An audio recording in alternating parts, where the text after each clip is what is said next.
Hello, Isle of Skye, the second biggest island in the Inner Hebrides. And what a beautiful island it is. Every corner you touch, a dramatic landscape follows you. From turquoise sea to deep cobalt locks, there's a section for everyone to enjoy, and I certainly found a place or two that lit my soul on fire. And arriving at the peak of summer meant that my after-work adventures involved some kind of outdoor pleasures. A little dip in the water, or a picnic in the high grass overlooking a family of otters or a gathering of seals. The first few months felt like a fairy tale, the warm Scottish air pulling me into the direction of a boat trip, a hike up the Man of Storr, and even to meeting someone special. But what goes up must come down. And boy, did it just.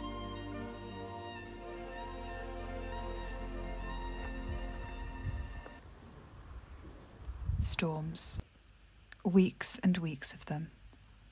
Power cuts lasting days meant that the one local shop we have would close. And in a way, there was a beauty in community coming together. To share food, to offer support. We played games in the dim light of the candles burning around us, the noise of our phones silenced by the disconnected mobile service. But what came down eventually kept crashing down. No more sunny strolls by the waterfront.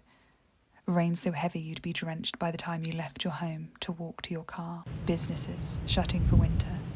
Limited places to grab a coffee or a slice of cake nearby.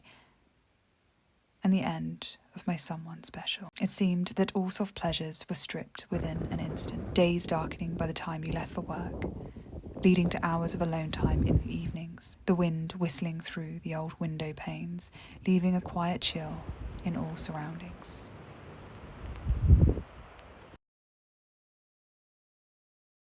And then something changed. The mountains came alive. Snow began falling. A hot mug of tea at work, a warming. The bleak became exciting. Nothing had changed inside, but my spirit birthed lightning. A force within that was not there before.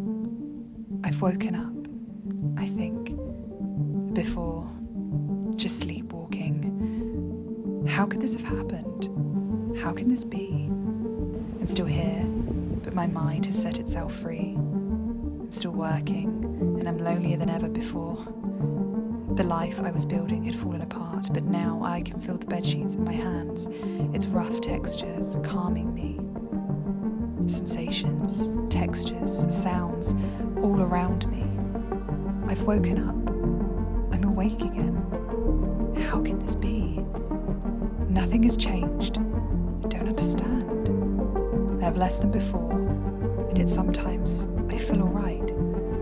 Is everything I think and feel just one big lie? Who the fuck am I?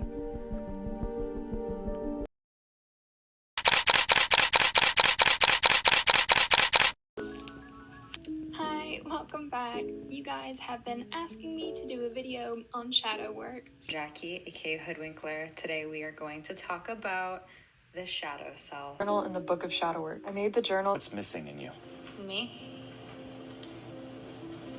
Why are you so empty? Part of the reason that he was good at working with the delinquents was because there were no tricks they could get up to that he couldn't see right through. And that was partly because he had a real integrated shadow. Today, it's important to know that nearly everything in existence can be misused, and this includes shadow work. But then, once I'm back in the arms of safety, it all falls away.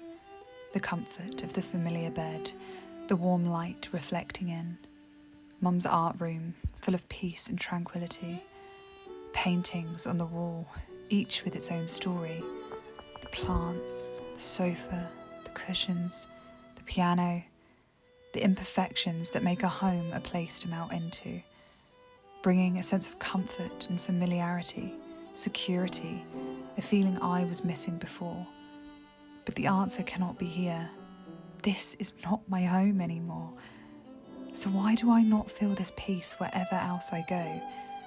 Life feeling like a game of Monopoly, only getting so far to eventually come back to the starting point once again.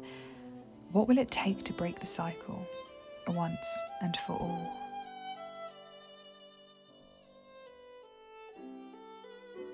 Shadow work feels like another reason to dive into my brain, when in reality I feel spiritually fatigued, fed up of continually working on myself. Is it perhaps more distraction? Another concept I can excuse for not originally having access to? Or is it another part of the puzzle that has been found? I'm not sure I'll know that answer until after I do it. So I suppose the only answer is to actually try. And after all, what's the harm in learning something you didn't already know? But then it comes back to the spiritual fatigue, the waiting, the discouragement, the stagnation. Knowing this is a forever journey somehow doesn't make it any easier. So then, I overthink, becoming more of a cynic by the day, seeing a negative with every positive, which is exactly why I started this journey in the first place. So at that point, it becomes a choice to give up and surrender and let the patterns repeat themselves over and over until it nauseates me even more than now. Except it'll be worse then, because I'll be older and the discouragement will have only grown larger. A forever contradiction. And if I look back on the journey so far, I can see quite clearly that the process has not been linear.